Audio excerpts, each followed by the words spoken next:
And so, ladies and gentlemen, we've spent a great deal of time talking about the events that led up to the Constitution. We've talked about the philosophy behind the Constitution. We've talked about the individuals that were there to draft the Constitution. So now we're finally going to take a look at some of the nuts and bolts of what is actually in the Constitution, how it was written. And for that, we're going to look at the Madisonian model. Now, James Madison, future President of the United States, is rightfully referred to as the father of the Constitution. Okay, he is the framer who probably single-handedly had more to do with the drafting and writing of the Constitution than any of the others. He had a very keen intellect, and he was able to put a lot of those philosophical musings into a sort of concrete government that was actually going to work for future reference. One of the great things that the framers were actually fearful of is something referred to as the tyranny of the majority. Okay? They wanted to make sure that the majority was not going to be able to run roughshod over everybody else. Now, it's a very interesting dilemma when you think about it, because we look at a democracy, and in a democracy, yes, majority rules. But what happens when the majority rule tramples upon the rights of a minority within that particular political organization? So that was the big concern. Another way you could talk about it is that the framers were afraid of what they called a mobocracy, the idea that the passions of the mob would be so inflamed and whatnot as to influence government negatively and in such a way that we might not be able to recover from it. Okay, so James Madison and his colleagues at the convention feared factions. Okay, they feared both majority and minority factions. Okay, it is entirely possible, you can totally see how a majority faction in any political body can go through and amass sufficient power that, yes, it is majority rule, but at the same time, that means that those who are not in the majority can have their rights trampled upon. That was a great fear. But at the same time, there could also be a lot of, for lack of a better term, shenanigans, mischief caused by minority factions. Now, a lot of people will argue that by faction, they were talking about political parties, and you can definitely make that argument. But in this case, it's really talking more about just factions of any kind within the body politic. Now, in order to try and prevent this mobocracy, in order to try and prevent this tyranny of the majority, James Madison believed that it was essential to actually keep most of the government beyond control of the masses. Now, you can read that statement and you can think that that's saying, okay, we don't want the people to actually have any say. Nothing could be further from the truth. Okay, you have to remember, in the United States, the people remain sovereign. Okay, we have no king, we have no sovereign ruling over us. It's the people who make the final decision. What we're talking about here is essentially having some kind of layer between the people and the decisions that get essentially handed down. They wanted to go through and make sure that when you have a large number of people inflamed by any situation, it doesn't matter, you can, think of whatever you want to think of for this one. The concern is that that would make bad law. Now, I think we can all kind of understand this statement. Think about it this way. Have you ever been upset? Have you ever been in a situation where you're angry or hurt or anything along those lines, and in that time frame you made a decision that you later regretted? Okay, most of us have. Most people can look to a point in their lives where something has been going on. You've either been angry and you said something, and as soon as you said it, you wish you could get it back. Problem with government is what happens if that same thing is going on? What if a law is passed in the heat of the moment and the people like that law right then and there, only later to find out, wait, what were we thinking? Now, sometimes you can make a mistake like that and recover gracefully. Other times you're going to make a mistake along those lines and it's going to be next to impossible to recover. The damage may already be done and there is little, if anything, to actually try and, as the saying goes, get the genie back in the bottle. And so the idea is that yes, the people are going to express their wants, their desires, their angers, whatever phrase you'd like to use. And those need to be translated into policy. However, the idea here is that there's going to be another level that's going to help, cool things off a little bit so that you have better laws and better policy coming out as a result. Now, it was under Madison's plan that we were going to see incorporated in the Constitution that the voters' electoral influence was going to be limited and mostly indirect. Now, again, please do not take that to mean that votes don't count. It is beyond important for people to get out and vote. I've mentioned before, generally speaking, in a presidential election, we're often happy if we get 50% of the electorate to go out and vote. We're really pleased if it's 60 or more. Not everyone who can vote actually does. Not everyone who's registered to vote actually does.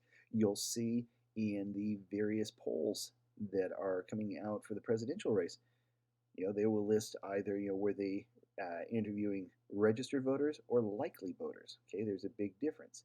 So for the most part, we're going to look at a system in which the people remain sovereign and they are going to be able to exercise their power, but it's going to be in a more indirect way. They're not going to have some kind of direct control over what's happening in regards to the government. They're going to have control, but more indirectly. The idea is not to limit the people's power, but to make sure that we're making good policy and good law. Now, only the House of Representatives was directly elected. Now, keep in mind that all of this that we're talking about right here, this is under the original Constitution. Now, the Constitution has gone through a vast number of changes over the course of time. We've had 27 amendments. The first 10 were still passed by the founding or the framing generation, okay? Bill of Rights. So you could argue that after that, really, it was more like, 17. And one of those was actually written by Thomas Jefferson. So maybe you can make the argument that there's only been 16 changes, not included by the framers. And you had at least one at the very beginning, came out about 1800, 1803, and as a result, you could argue that one was still the founding generation. So, maybe you got 15 or so. And then you take the Prohibition, the 18th Amendment, which outlawed the sale of alcohol. And that was undone by the 21st Amendment. So maybe you could argue we've only changed it about 14 times. Now, granted, those 14 changes, 27 technically, have had a massive impact on the nation as a whole. But we're going to talk just for a few moments about how things were originally. Now, originally, as we said, only the House of Representatives was directly elected. Okay? We go through every 2 years, and the entirety of the House of Representatives, today it would be all 435 members, all of them are up for re-election. And it doesn't matter if you are a first-term congressman from wherever, all the way up to the Speaker of the House. And there's at least 2 times that I can speak of where the Speaker of the House actually lost their bid for re-election. Not re-election to Speaker, but lost their bid to be re-elected to Congress and had to find new work somewhere. So the House of Representatives is directly elected, okay? They go through, you have a particular congressional district, people go out and vote, you tally up the votes, whoever gets the most, congratulations, you're the congressperson. But that was it. That was the only one that was a direct election. That's the only one where the people had a direct say on what was happening, okay? Senators and presidents at this time were both indirectly elected. Now, what do we mean by that? Senators, for example, originally were not elected by the people. Okay, they were elected by the state legislature. Now, we'll take California, for example. The way it would work is that we here in California, we would vote for our local state assembly member and our state senator. They would then be in Sacramento, and along with all the other members of the assembly and the Senate, the legislature would decide who was going to be, they'd vote on who was going to be our senator. Now, that was done so that the senator really didn't have to think that much about reelection per se. They could go to DC and be concerned only with what was in the interest of the particular state. Okay, we'll stick with California. They could go to Washington and they didn't have to think about what were the people of Northern California going to think versus Southern California about my decision. They just focused on the state in general. Now, that did get modified by the 17th Amendment. That changed things so that now senators are directly elected by the people, but originally it wasn't set up that way. Same thing with presidents. Okay, we go in November and we cast our vote for president. Well, what we're really casting our vote for, and we'll talk about this later on, are we're voting for what are called electors. Okay, we have what's known as the Electoral College. Now, the Electoral College is, again, we'll take California for an example. You have the total number of all the members of the House plus the 2 senators, and that figures up how many electoral votes you have. This is a way of essentially saying that the larger the state, the more electoral votes you get. California remains the big prize every 4 years. Now, these electors go through and they meet, they cast the actual vote for president. Now, the way it always works is we know pretty much on election day who the individual is going to be, because the electors that go, they're pretty much very Democratic or very Republican. And you can have, there's been a recent court ruling about this, you can have what we refer to as faithless electors that go and they vote opposite from what they were supposed to vote, but rare, few and far between. And now actually there's been a court ruling that says you can't do that. So senators were indirectly elected. The president was indirectly elected. Judges were nominated by the president. Okay, now that also means, excuse me, that they had to go through the confirmation process. So the people were represented here through the senators that were asking the questions of the nomination process. And those senators were elected by the legislatures who were elected by the people. So you can see there are layers going through trying to make sure that, well, yes, the desires and wants of the people are respected and looked at the same time, it's not going to be just an immediate knee-jerk reaction. You're going to have that layer in between to try and make sure that everything is going, more smoothly. So that's just part of thwarting the tyranny of the majority. Now, you could also have, like I said, the tyranny of the minority, but that's a whole another set of notes that we'll talk about at a later time.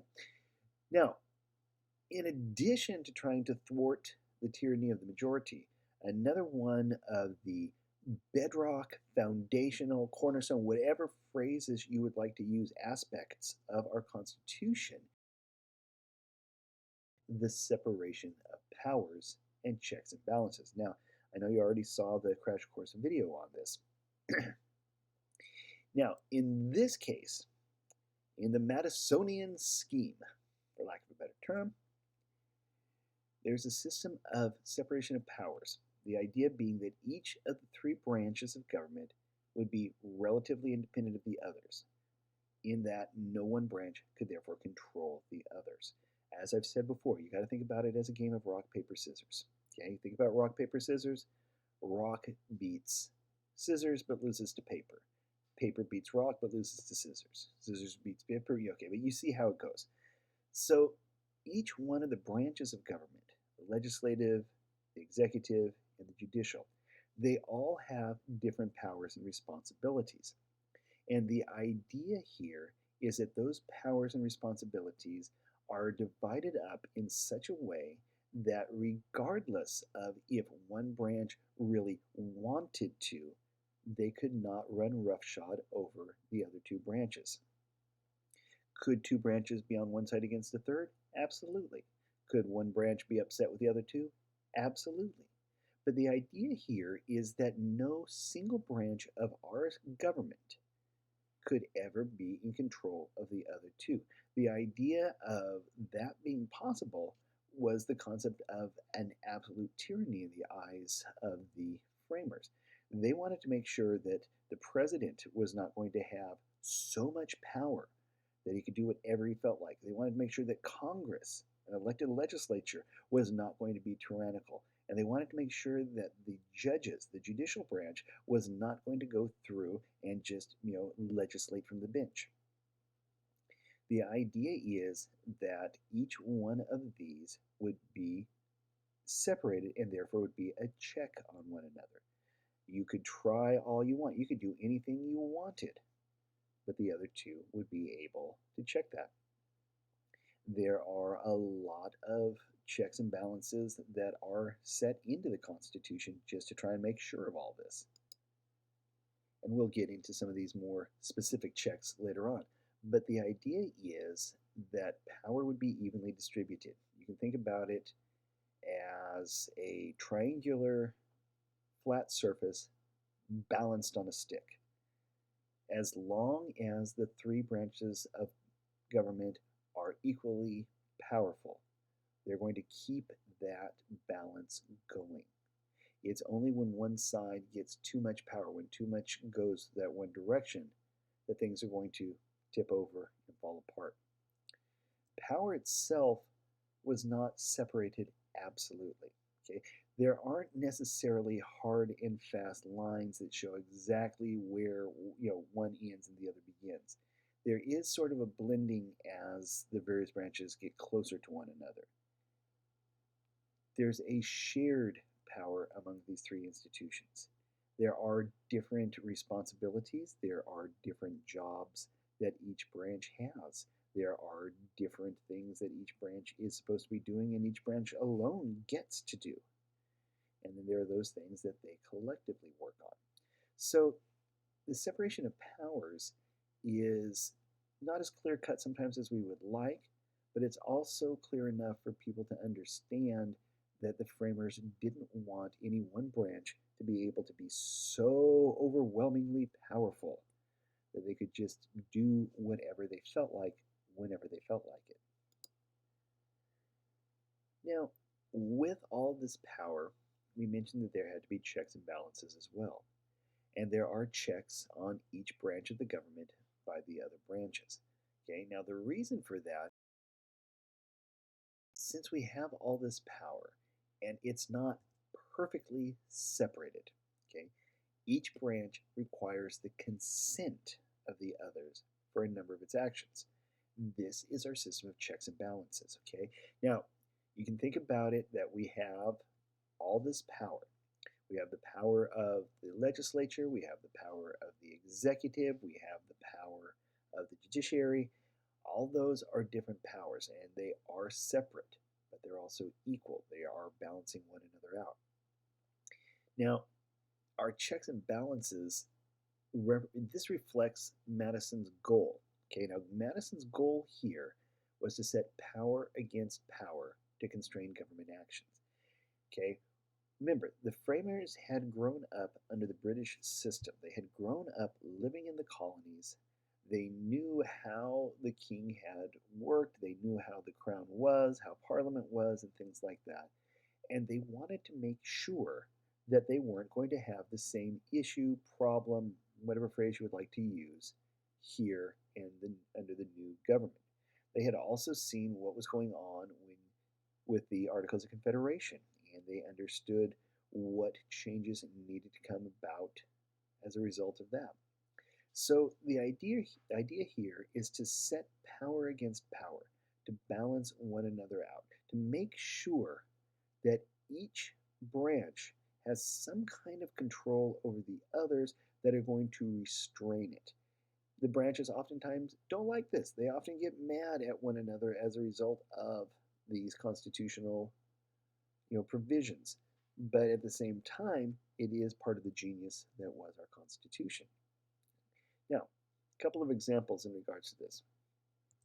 First off, President checks Congress through what's known as the veto power.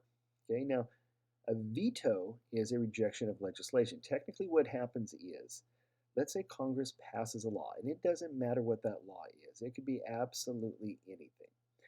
We'll say it starts off in the House. It goes all the way through the House. They argue about it, they debate it, they hammer it out, and they finally end up with a bill that they're pretty happy with. Now, just because it passed the House, that is not the last step. Now you have to go over to the Senate. You have to take the exact same bill. And when I say exact, I mean word for word, letter for letter, comma for comma.